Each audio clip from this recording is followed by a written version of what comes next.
Would you all please join me in welcoming a wonderful family that I just met in the Oval Office, the Chapman family. Thank you. Please stand up.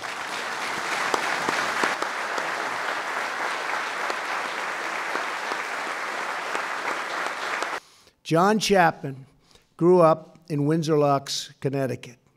From a very young age, John was determined to protect those in need.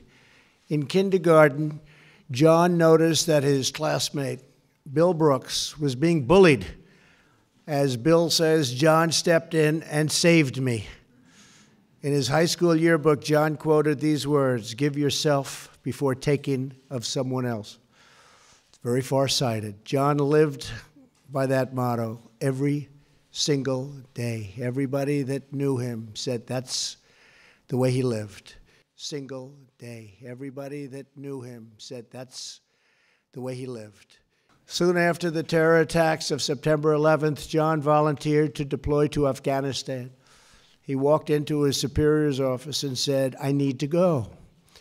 In one of the most harrowing engagements of Operation Enduring Freedom, John was part of a highly trained team on a combat mission to establish a secure position on the peak of Takur Ghar mountain.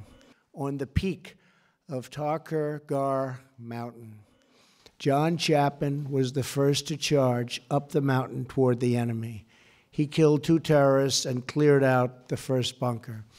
John left the safety of the first bunker to fire a second enemy grenade at another bunker. As John fired on the second bunker, he was shot and fell to the ground and lost consciousness. Even though he was mortally wounded, John regained consciousness and continued to fight on, and he really fought. He was the first to charge up the mountain toward the enemy. He really fought.